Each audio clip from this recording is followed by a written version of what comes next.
Shalom, shalom. Bagaimana kabarnya? Luar biasa. Amin. Beri tos kiri kanannya dulu paling sedikit 10 orang. Katakan Tuhan memberkatimu. Paling sedikit 10 orang. Kan rumahnya jauh-jauh. Yang dari utara, yang dari selatan boleh nyapa yang ke selatan ya. Rumahnya kan jauh. Ketemunya paling kalau komsel kan satu daerah ya. Ya, Tuhan memberkati ya. Semua baik, amin. Siapa yang ingat kapan terakhir kali tersenyum? Mungkin barusan ya. Barusan waktu kasih tos ya. Ya, karena perjuangan hidup ini semakin berat ya, itu real. Ya. Itu Alkitab menyatakan. Maka saya ingin berkhotbah pada hari ini berkaitan dengan terhubung dengan Kristus, terhubung dengan sorga.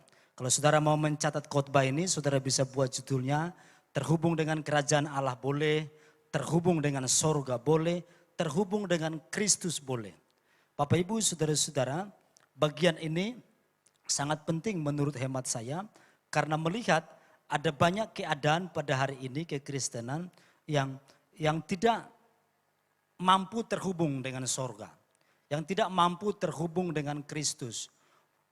Bukan hanya saja secara personal, bahkan banyak keluarga Kristen yang pada status pernikahannya adalah pernikahan Kristen dan KTP-nya adalah KTP Kristen, tetapi keluarga tidak mampu terhubung dengan kerajaan Allah. Tapi tidak mampu terhubung dengan Kristus. Tidak mampu terhubung dengan sorga. Itu secara keluarga, bahkan ada banyak pekerjaan yang dikerjakan yang di dalam pekerjaan itu adalah pemimpinnya orang-orang Kristen. Pemimpinnya orang-orang yang memiliki KTP Kristen. Bahkan kalau ditanya, saya sebelum lahir sudah jadi Kristen.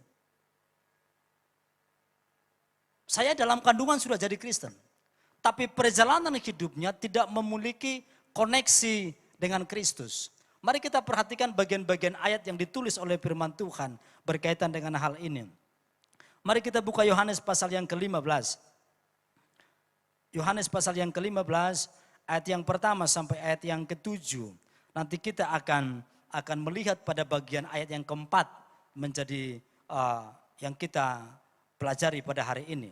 Nanti kita akan melompat kepada Kolose pasal yang kedua ayat 6 dan 7. Dan Efesus pasal yang ketiga ayat yang ke-17. Kita ke Yohanes pasal yang ke-15 dulu.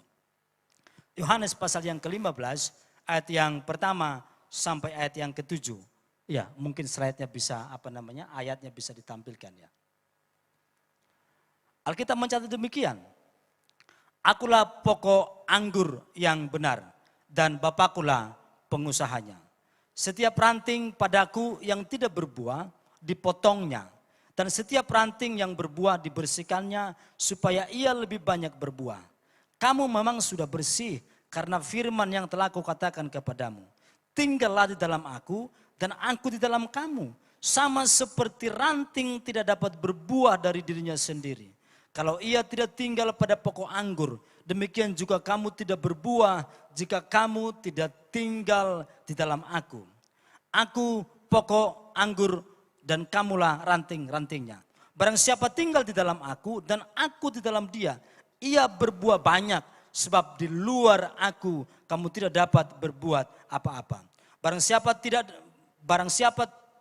tinggal di dalam aku, ia dibuang keluar seperti ranting dan menjadi kering. Kemudian dikumpulkan orang dan dicampakkan ke dalam api lalu dibakar. Ayat yang ke-7. Jikalau kamu tinggal di dalam aku dan firmanku tinggal dalam kamu, minta apa saja yang kamu kehendaki dan kamu akan menerimanya. Bagian lain dalam Kolose pasal yang kedua ayat 6 dan 7 menulis demikian.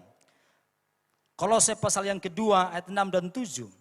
Kamu telah menerima Kristus Yesus Tuhan kita. Karena itu hendaklah hidupmu tetap di dalam Dia. Hendaklah kamu berakar di dalam Dia dan dibangun di atas Dia. Hendaklah kamu bertambah teguh dalam iman yang telah diajarkan kepadamu. Dan hendaklah hatimu melimpah dengan syukur. Pada bagian lain Rasul Paulus mencatat dalam Efesus pasal yang ketiga ayat yang ke-17. Efesus pasal yang ketiga ayat yang ke-17. Sehingga oleh imanmu Kristus diam di dalam hatimu. Dan kamu berakar serta berdasar di dalam kasih. Bapak ibu saudara-saudara yang dikasihi Tuhan. Pada 3 bagian yang sudah kita baca. Yohanes menulis bahwa ranting harus terhubung dengan pokok. Rasul Paulus mencatat kepada jemaat di Kolose bahwa jemaat itu harus diam di dalam Kristus. Bahkan ayat lain menulis dalam Efesus pasal yang 3 ayat 17 bahwa jemaat itu harus berakar di dalam Kristus. Pada 3 bagian ayat ini menunjukkan bahwa tinggal di dalam Kristus, terhubung dengan Kristus adalah bagian yang sangat penting dalam perjalanan hidup. Tinggal di dalam Kristus adalah bagian yang sangat penting dalam perjalanan hidup. Klik selanjutnya. Alkitab telah mencatat bahwa terhubung dengan Sang Pencipta adalah kunci dalam sebuah perjalanan hidup. Terhubung dengan Kristus, terhubung dengan sorga akan menentukan sebuah arah perjalanan hidup. Entah siapa kita yang hadir pada hari ini, entah siapa kita yang mendengarkan berita ini pada hari ini. Terhubung dengan Kristus akan menentukan perjalanan hidupmu. Pada awalnya Adam terhubung dengan Kristus. Adam terhubung dengan Kristus waktu dia ditaruh di Taman Eden. Dia menikmati semua anugerah Allah. Dia menikmati semua kasih setia Tuhan. Bahkan waktu kecil waktu kecil saya sering menonton di daerah kami sana di Medan sana kalau Natal itu ada drama. Ya. Drama Adam dan Hawa. Adam itu ditaruh di Taman Eden dan Tuhan berbicara dari kerajaannya, Adam bisa mendengar. Bahkan waktu dia jatuh ke dalam dosa, waktu kita membaca Alkitab dan melihat ada mungkin video klip dia Allah berbicara. Adam, di manakah engkau? Adam bisa mendengar. Ada koneksi antara Adam dengan Allah. Sehingga dia menikmati semua kasih karunia yang ada di Taman Eden. Tapi sayang 1000 sayang, kejatuhannya dalam dosa membuat hubungan itu terputus dan itu mengubah perjalanan hidupnya. Itu mengubah perjalanan hidupnya. Yudas dipanggil oleh Kristus. Dari ke-12 murid, dia terpisah. Saudara tahu bahwa Yudas dipanggil. Ada banyak orang yang waktu itu mengikuti Yesus. Tapi hanya ke-12 murid itu yang dipanggil. Bahkan Yudas salah satunya. Perjalanan hidup Yudas menjadi berubah waktu dia terhubung dengan Kristus. Amin. Menjadi berubah. Dia menjadi orang terkenal. Dia selalu bersama-sama dengan Yesus. Kalau Yesus dipandang orang, dia juga terpandang. Kalau dia pergi ke satu tempat, orang pasti berkata, oh ini pengikut Yesus. Oh ini pengikut yang sering menyembuhkan orang. Oh ini pengikut yang muridnya yang Yesus yang memiliki belas kasihan yang tinggi. Bahkan mungkin saudara-saudaranya satu kampungnya, kalau ada mungkin HP pada waktu itu, dia menjadi orang yang viral di mana-mana. Hidupnya berubah waktu dia terkoneksi. Tapi sayang 1000 sayang, hidupnya diskoneksi, terputus dengan Kristus. Dan semua juga berubah. Jalan hidupnya juga berubah. Sejarah perjalanannya juga berubah. Catatan-catatan kehidupan yang ditulis dalam Alkitab itu juga berubah. Pertanyaannya sekarang, apakah kita masih terkoneksi dengan Kristus, dengan sorga pada hari-hari ini? Orang-orang muda, hidupmu akan ditentukan koneksimu dengan Kristus. Kristus adalah penguasa alam semesta. Jangankan dengan Kristus, saudara punya koneksi di kelurahan saja, urusan-urusanmu pasti lebih mudah. Yang setuju boleh angkat tangan. Urusanmu lebih mudah. Saudara punya koneksi di kecamatan, urusan administrasimu lebih mudah. Nggih apa nggih? Saudara punya koneksi di tingkat wali kota, itu juga lebih mudah urusan-urusanmu. Saudara punya koneksi di tingkat gubernur, itu juga lebih mudah urusanmu. Saudara punya koneksi di tingkat pemerintah pusat, itu juga urusanmu lebih mudah. Saudara punya koneksi di tingkat polsek, urusanmu lebih mudah. Saudara punya koneksi di tingkat polres, urusanmu lebih mudah. Saudara punya koneksi di tingkat polda, urusanmu lebih mudah. Saudara punya koneksi di tingkat Polda Metro Jaya, Jakarta sana, urusanmu lebih mudah. Itu tidak bisa dibantah.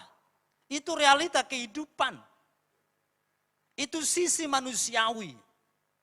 Itu real terjadi. Saudara bilang itu kan di negeri Konoha, tidak. Di semua negara begitu. Di semua negara. Saudara di tingkat RT saja, hubunganmu tidak baik sama RT-mu. Surat penghantar tidak keluar. Nggih apa nggih? Saudara ikut kerja ada kerja bakti tidak mau berangkat. Iuran tidak mau bayar. Sampah tidak mau bayar. Suatu ketika ada seorang karyawan saya datang kepada saya. Wah Pak, RT-ku anyeli, ngeluarkan surat penghantar aja susah. Saya tanya, kamu pernah kerja bakti enggak? Tidak pernah. Hubunganmu dengan RT-mu bagaimana? Tidak baik. Ya sudah, silakan menderita. Saudara, kalau saudara tidak punya koneksi dengan kerajaan Allah, ya sudah silakan menderita. Jalani hidupmu. Itu real yang dikatakan oleh Alkitab. Tulisan-tulisan sejarah perjalanan hidupmu akan tercatat baik jika terkoneksi dengan kerajaan Allah. Amin.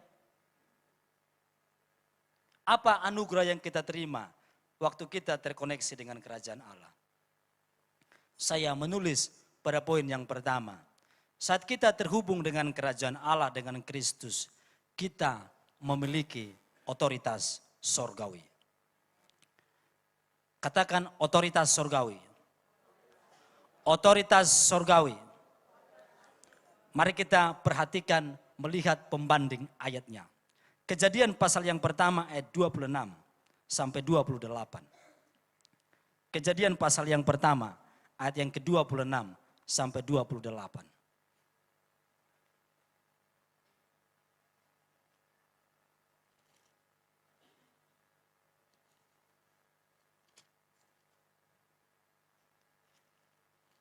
Kejadian pasal yang pertama ayat 26 sampai 28 menulis demikian. Ini waktu Adam diciptakan.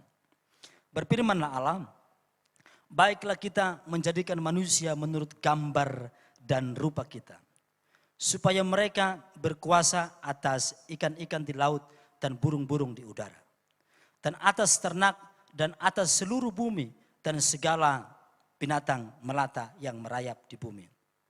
Maka Allah menciptakan manusia itu menurut gambarnya, menurut gambar Allah diciptakannya dia. Laki-laki, perempuan diciptakannya mereka. Allah memberkati mereka lalu berfirmanlah kepada mereka, beranak cuculah, bertambah banyaklah.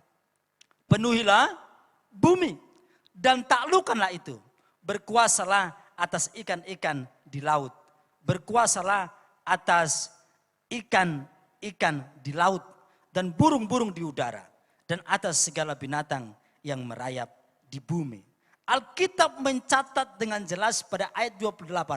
Allah memberkati mereka Allah berfirman kepada mereka, beranak cuculah dan bertambah banyaklah, penuhilah bumi, taklukkanlah bumi, berkuasalah atasnya. Kata taklukkanlah bumi, berkuasa atasnya itu menunjukkan otoritas ilahi yang diberikan oleh Allah langsung kepada Adam dan Hawa. Itu diberikan secara langsung. Berkuasalah atasnya itu berbicara tentang otoritas. Berkuasa atasnya itu berbicara tentang mandat untuk mengelola seluruh yang ada di atas bumi. Dan itu diterima. Kapan itu diterima? Waktu mereka terhubung dengan sorga. Waktu mereka terhubung dengan Yahweh. Waktu mereka terhubung dengan kerajaan yang kekal. Alkitab mencatat berkuasa atasnya. Itu otoritas ilahi. Saat kita terhubung dengan sorga, kita memiliki otoritas dengan apa yang kita kerjakan. Saudara tahu betapa nikmatnya yang dialami oleh Adam dan Hawa. Mereka berjalan-jalan di Taman Eden. Mereka kapan saja memetik buah yang mau mereka makan, kecuali yang buah larangan itu mereka boleh makan. Kapan mereka mau memanggil binatang untuk menghibur mereka, mereka boleh panggil. Kapan mereka melakukan yang mereka senangi, mereka boleh lakukan. Mereka tidak terhimpit. Mereka tidak mengalami kesusahan hidup. Mereka tidak mengalami penderitaan yang panjang. Saat mereka terkoneksi dengan Allah, Allah memberikan mandat. Kelola, berkuasalah. Berkuasa atasnya. Tapi sayang 1000 sayang. Sejarah menjadi berubah. Mari kita perhatikan saudara-saudara. Pasal 3 ayat yang ke-23. Kejadian. Pasal 3 ayat yang ke-23. Lalu Tuhan Allah mengusir dia, yaitu Adam dan Hawa, dari Taman Eden, supaya ia mengusahakan tanah dari mana dia ambil. Ia menghalau manusia itu, dan di sebuah timur Taman Eden ditempatkan nyala beberapa kerup dengan pedang yang menyala-nyala dan menyambar-nyambar untuk menjaga jangan jalan ke pohon kehidupan. Alkitab mencatat amat jelas. Lalu Tuhan Allah mengusir dia di Taman Eden supaya ia mengusahakan tanah dari mana dia diambil. Menjadi berbeda kalimatnya. Pada pasal yang pertama Allah menyediakan. Allah memberi mandat. Allah mencukupi. Allah memelihara. Allah menyediakan semua yang dibutuhkan. Tetapi pada bagian lain pada pasal yang ketiga Alkitab mencatat. Engkau harus mengusahakan tanah. Dari mana engkau diambil. Dulu Tuhan memikirkan hidupnya. Tapi sekarang dia harus memikirkan hidupnya sendiri. Itulah sebuah ironi dalam perjalanan kekristenan. Dulu kalau kita punya koneksi dengan Kristus. Atau dulu kita punya koneksi. Dan hari-hari ini kita terputus. Maka dulu kita dipikirkan oleh Tuhan. Sekarang pikirkan hidupmu sendiri. Seperti itulah bahasa sorga. Sepertinya agak kejam. Kita bertanya kepada Tuhan tapi Tuhan bilang, pikirkan hidupmu sendiri. Kenapa? Karena terputus. Adam terputus. Otoritasnya menjadi hilang. Kemampuannya mengelola menjadi hilang. Kemampuannya untuk mengelola menjadi hilang. Mandatnya ditarik kembali. Pertanyaannya adalah, apakah ada di antara kita hari-hari ini yang mengalami seperti itu? Kita tidak punya kemampuan mengelola hidup kita. Kita tidak punya kemampuan mengelola rumah tangga. Kita tidak punya kemampuan mengelola bisnis. Kerjakan ini gagal. Kerjakan ini gagal. Kerjakan ini gagal. Berhubungan dengan si A trouble. berhubungan dengan si B trouble, berhubungan dengan gereja trouble, berhubungan dengan saudara seiman trouble, berhubungan dengan keluarga trouble, semua trouble. Pekerjaan tidak ada yang berhasil. Bahkan seperti kita tidak ada pintu yang terbuka. Saya mendorong kita, bangun koneksimu dengan Allah. Bangun koneksimu dengan kerajaan Allah.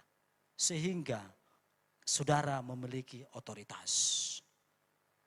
Orang-orang muda, kalau hidupmu mau lebih baik, mungkin saudara tinggal di gang kecil, dari keluarga yang sangat sederhana.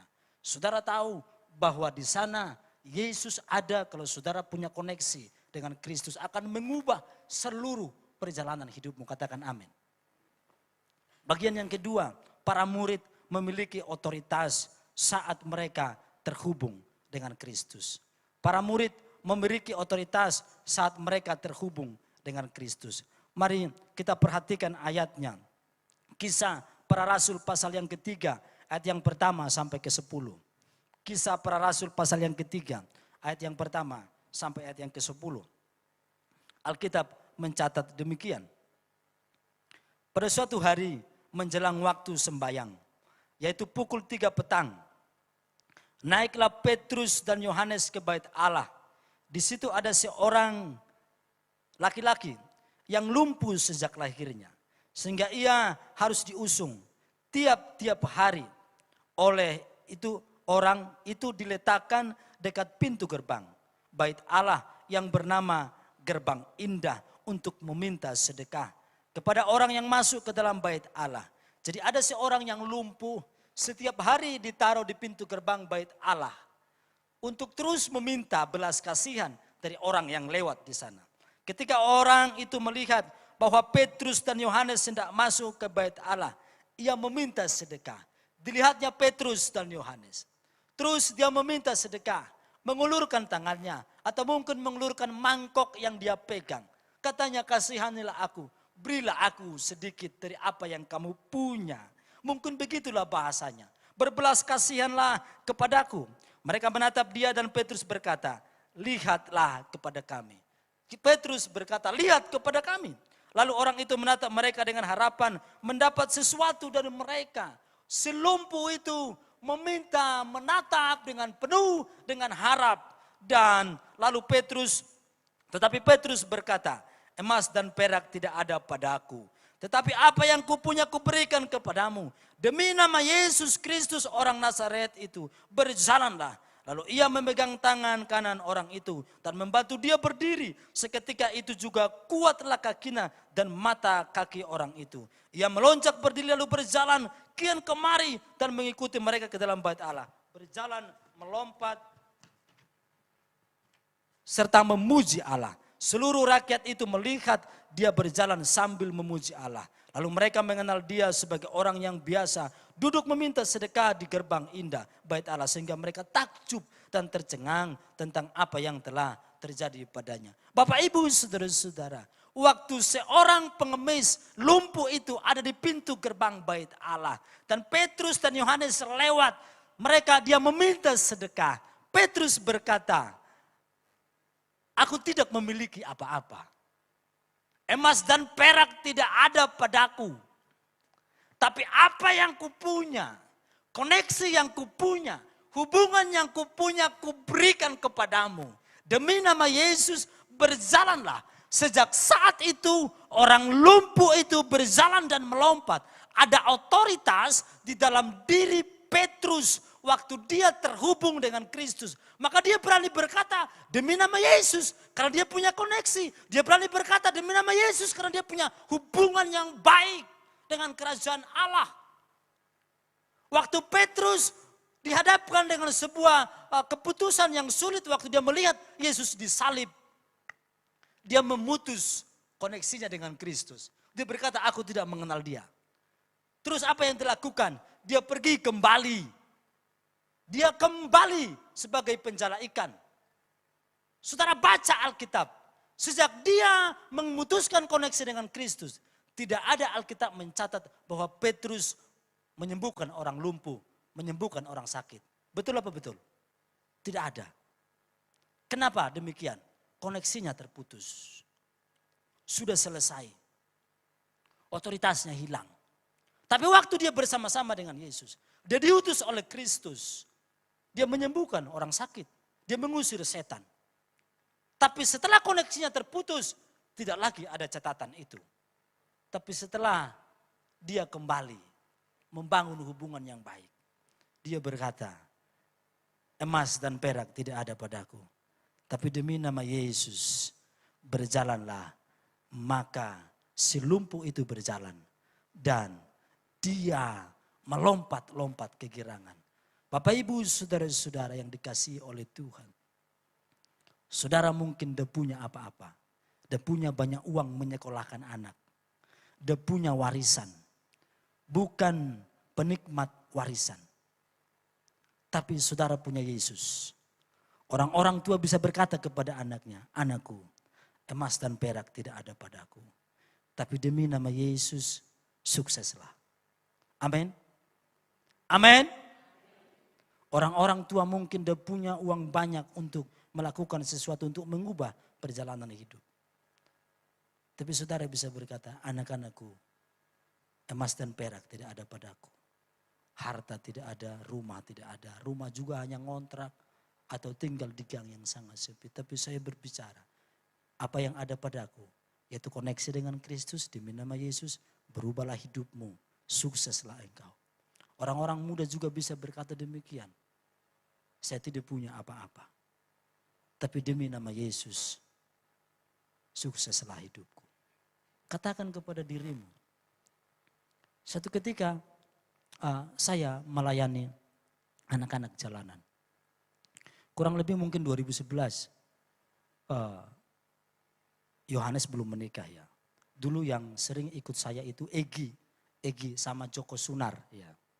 Satu ketika saya dapat berkat singkong. Ya. Saya lupa siapa yang memberi. Oh, dari belakang rumah. Dulu di depan Strong itu saya tinggal, membuat rumah singgah. Dan biasa saya membagi makanan ke jalanan. Dan dengan hidup yang tidak punya penghasilan yang tetap, punya anak-anak banyak. Dan satu ketika harus membagi makanan dan punya uang. Adanya cuma singkong di belakang rumah. Saya ambil singkongnya, saya kupas, saya bilang sama Egi, yuk dikerjakan, terus dia datang. Dia bilang, Bang, lah gasnya kemarin sudah dipakai masak, dipakai ini, apa enggak habis? Ini kan godok ini nanti lama loh. Saya bilang sama dia, emas dan perak tidak ada padaku, Ki. Tidak punya uang. Tapi sebelum uang ada di kantong, gas itu tidak akan habis. Saudara tahu apa yang terjadi? Sampai saya punya uang, gas itu tidak habis. Itu real, itu kenyataan. Saya aja heran. Egi saya beritahu, sudah beli gas? Belum, saya bilang. Tidak habis gasnya? Tidak habis. Saudara, nama Yesus itu masih berkuasa, katakan amin. Nama Yesus itu masih memiliki otoritas.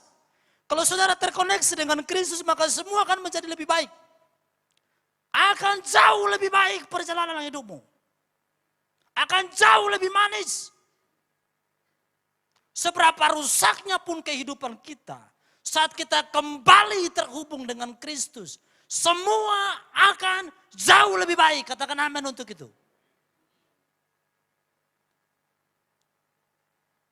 Pada titik yang lain, kondisi yang lain, kami harus mengadakan, kalau itu makan bersama, dulu kita buat namanya party. Kita kumpulkan kurang lebih 50 orang. Ya, adalah teman yang kasih macam-macam gitu, beras segala macam. Ya sudah, kita masak, selesai acara, uang habis. Tapi namanya anak-anak kalau datang ke rumah, maunya setiap datang makan. Sudah tahu makannya? Makannya itu porsi tukang beca. Woke. Terus saya lihat di lemari berasnya tinggal sedikit. Saya bilang sama Tuhan, Indominya tinggal sedikit. Saya bilang, Tuhan, aku tidak punya apa-apa. Tapi demi nama Yesus, beras ini tidak habis, Indomie ini tidak habis. Saudara tahu, sampai saya pindah dari rumah itu, saya masih bawa beras 2 kilo. Minyak kurang lebih masih ada 8. Tapi orang itu setiap hari makan, setiap datang makan. Setiap datang makan, makannya tidak sedikit. Tapi saya juga bingung itu beras kok tidak habis-habis. Nama Yesus masih berkuasa, amin. Itu bukan cerita omong kosong, itu real. Saudara tahu ada banyak yang bisa diubah oleh Kristus. Tapi terhubunglah dengan Kristus supaya hidupmu berubah, amin. Kalau saudara tidak pernah menggunakan nama Yesus, membiarkan nama Yesus itu tidak saudara pakai, maka hidupmu tidak akan bertumbuh dengan baik. Tidak akan sampai kepada visi Allah. Tidak akan menikmati otoritas. Saudara, ada bagian ayat lain saudara-saudara kita perhatikan. Tadi kita berbicara tentang Adam, terus kita berbicara tentang murid Tuhan Yesus yang memiliki koneksi. Sekarang kita berbicara tentang Musa. Musa memiliki otoritas dengan perkataan dan dengan tongkat yang ada di tangannya. Karena dia terhubung dengan Kristus. Musa memiliki otoritas dengan perkataan yang keluar dari mulutnya. Dan tongkat yang ada di tangannya. Saudara tahu bahwa Musa dipanggil waktu dia menggembalakan dombanya mertuanya. Dia lari dari Mesir, dia pergi menggembalakan. Apa yang ada di tangannya Musa waktu dia menggembalakan? Sebuah tongkat. Tongkat itu yang dia pakai dalam menggembalakan. Itu tongkat yang dipakai dalam menuntun domba-dombanya. Itu tongkat yang dipakai. Tapi pada satu titik bahwa dia ketemu dengan Kristus, dengan Yahweh, dengan sorga, dengan pemilik alam semesta, sang pencipta. Dulu dia belum ketemu, tongkat itu biasa saja. Itu hanya dipakai untuk menggembalakan. Mungkin mukul kambing domba supaya terarah. Tongkat itu dipakai.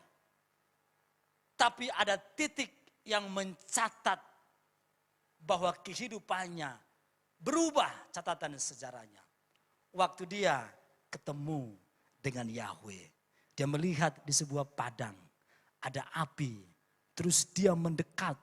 Terus Allah Yahweh memperkenalkan diri kepadanya. Dan dia diutus. Dia disuruh pergi. Dia berkata, aku tidak cakap berbicara. Aku tidak punya senjata.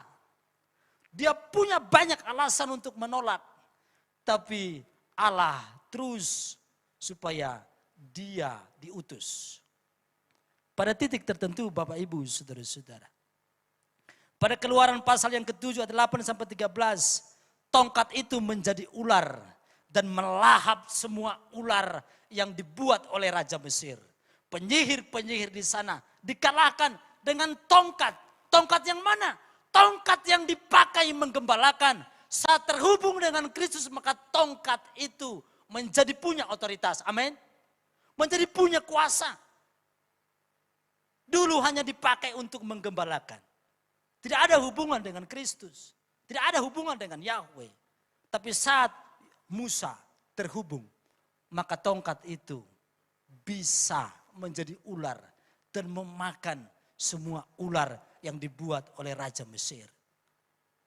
Bagian yang lain, Alkitab mencatat, tongkat itu dipukulkan ke semua mata air di Mesir. Dan semua mata air di sana menjadi merah. Tongkat itu membawa kemenangan. Dulu tongkat itu hanya dipakai menggembalakan. Tapi setelah terhubung dengan sorga, tongkat itu dipukulkan. Air menjadi darah dan Mesir menjadi kalah pada titik itu. Bagian yang lain, tongkat itu dipakai di Meriba, Mara dan Meriba, di sana tidak ada air. Firman Allah berkata, pergilah, jangan lupa bawa tongkatmu yang kau pukulkan ke sungai Nil. Bawa, pukullah batu itu dan batu itu mengeluarkan air. Saudara, tongkat yang sama juga. Waktu Musa membelah laut, dia mengangkat tangannya dan berbicara, mengangkat tongkatnya dan laut itu terbelah.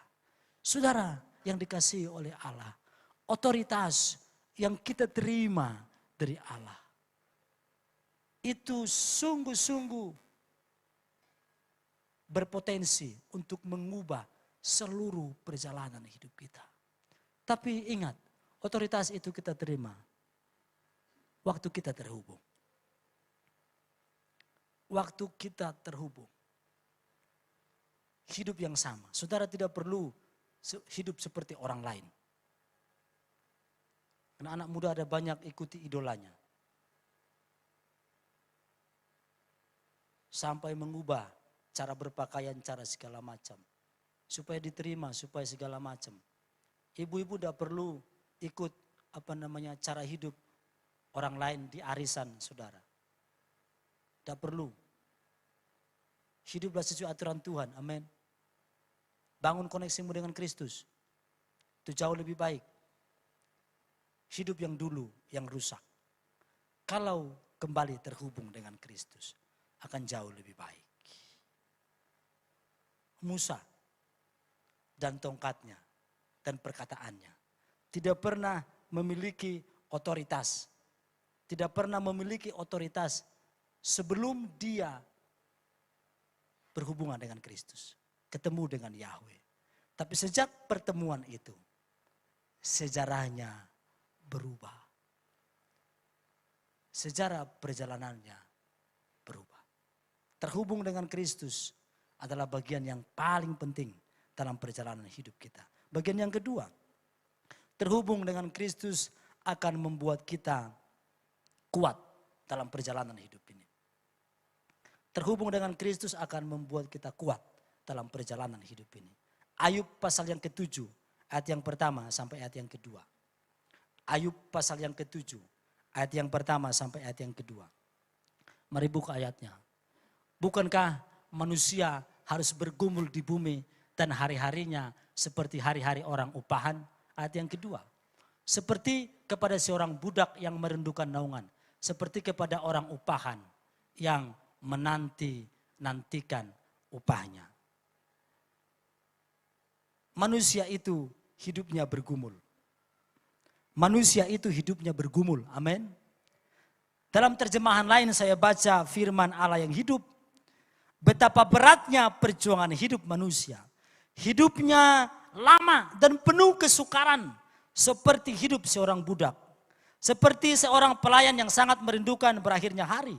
Seperti seorang upahan yang menanti upahnya jerih payahnya. Betapa beratnya perjuangan hidup manusia. Hidupnya lama dan penuh kesukaran. Secara real tidak perlu ditafsirkan. Alkitab mencatat bahwa hidup manusia penuh perjuangan. Amin. Tapi dalam menghadapi perjuangan kita harus kuat. Kita harus bertahan.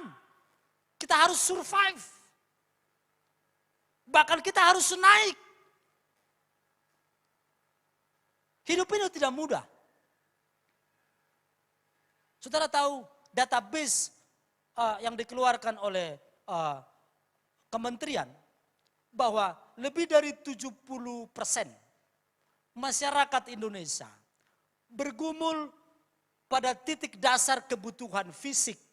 Kebutuhan fisik itu kebutuhan yang paling mendasar, sandang, pangan, papan. Itu database, itu real. Bahkan pengeluaran seseorang 600.000 sebulan. Bayangkan 600.000 sebulan, berapa, apa yang dia makan. Itu menunjukkan bahwa ekonomi tidak baik. Secara global juga demikian. Itu artinya bahwa kita juga sedang berjuang. berjuang dengan penuh kesukaran. Itu dikatakan oleh Alkitab.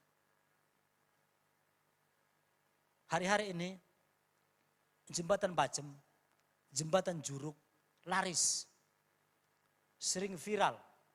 Saudara tahu kenapa? Hah? Saudara tahu kenapa? Kemarin ada seorang perempuan, mahasiswa UNS, masih muda 23 tahun, lompat. Di jembatan Bajem beberapa waktu yang lalu, seorang pegawai kelurahan lompat.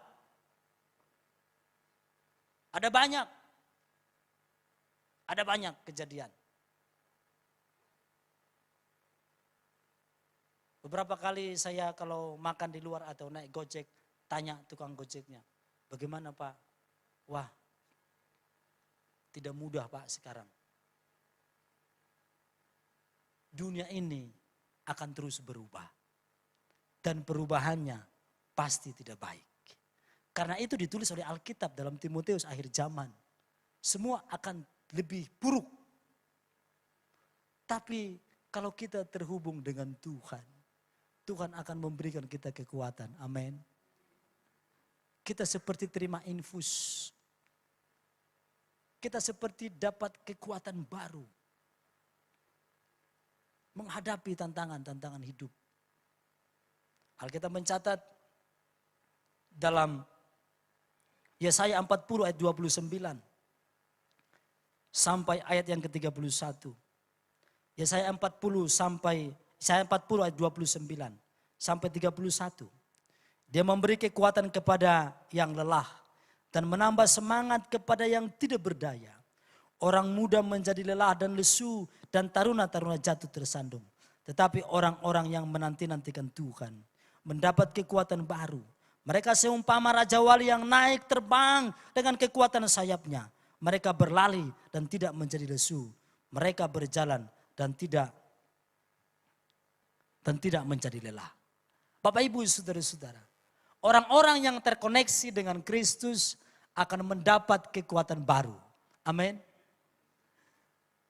Seluruh perusahaan pada hari-hari ini, seluruh pebisnis pada hari-hari ini, terus berjuang untuk menyesuaikan diri dengan kondisi yang terus berubah. Pada zaman dulu, krisis itu hadir sekali 100 tahun.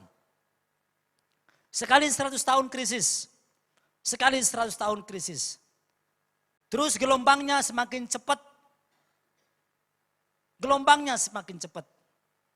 Dari periode 2023 sampai 2025. 1 tahun krisis itu hampir terjadi 3 kali setahun. Setahun 3 kali. Ekonomi Indonesia pada kuartal pertama hanya 4,7%. Di bawah 5%. Artinya sangat sulit. Itu data. Kalau terus terjadi seperti itu, kepada siapa kita berharap? Kita harus terkoneksi dengan Tuhan. Supaya Tuhan memberi kita kemampuan, ide, hikmat, bijaksana, akal budi untuk mengelola hidup, untuk mengelola bisnis, untuk mengelola usaha, mengelola pekerjaan, mengelola kehidupan anak-anak kita. Amin. Tuhan memberi kita hikmat. Terus terhubung dengan sorga. Karena semuanya ada dalam kerajaan sorga. Semua ada di sana. Saudara tinggal minta. Kita tinggal minta. Saudara-saudara yang dikasihi oleh Allah. Klik selanjutnya. Terus, saudara tahu gambar apa ini? Ini bukan gambarnya Bukit Sion ya, yang sedang dibangun, bukan. Ya, ini adalah gambarnya building bangunan. Kebetulan saya sekarang bekerja di konstruksi, kontraktor. Saudara, Saudara tahu bangunan yang dibangun ini. Mengapa kalau gempa, ini kemarin ada gempa goncangan tidak roboh?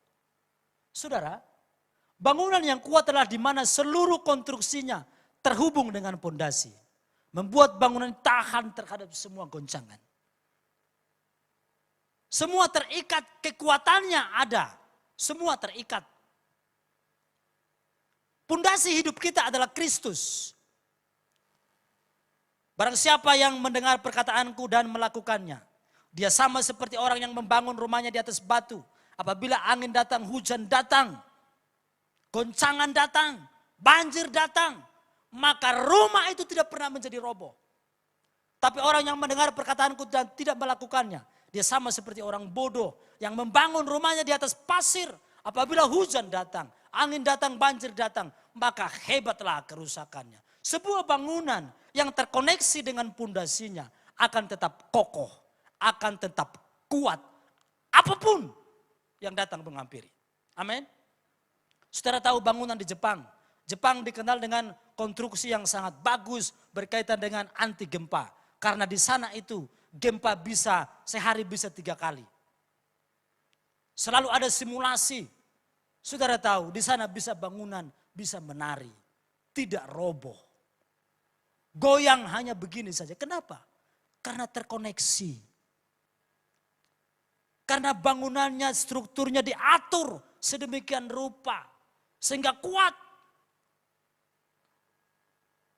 Saudara kalau tidak terkoneksi dengan dasar. Tidak berakar seperti yang dikatakan oleh firman Tuhan. Tidak tinggal di dalam dia. Kalau goncangan datang, habislah kita. Selesai perjalanan hidup kita. Kalau orang-orang tua selesai, maka anak-anaknya juga dimungkinkan selesai. Saudara tahu ada banyak sekarang perceraian. Perceraian tingkat tertinggi sekarang persentasenya ada di mana? Saudara tahu? Di mana sekarang itu? Di kota Kristen, di Manado. Saudara. Angka perceraian sangat tinggi.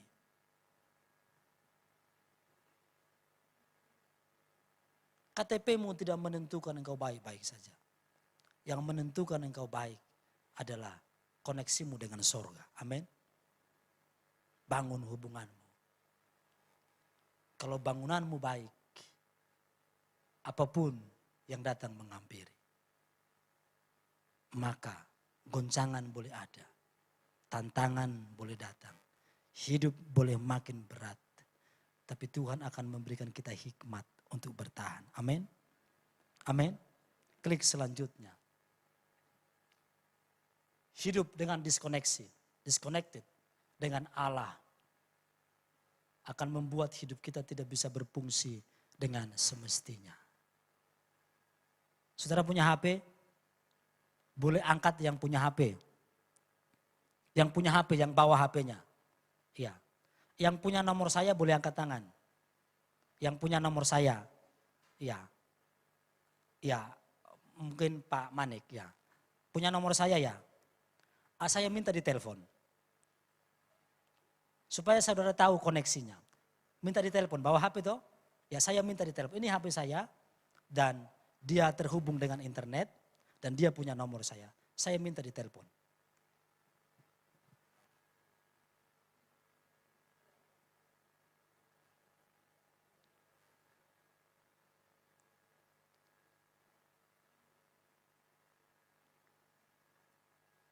Lupa nomornya mungkin.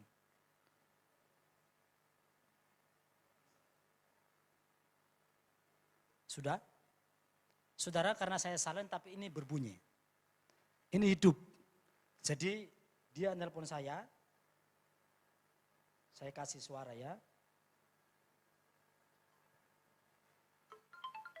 Ini berbunyi. Karena terhubung. Ada koneksinya. Sekarang saya minta HP-nya di silent pesawat. Itu artinya seluruh koneksinya diputus. Coba telepon saya.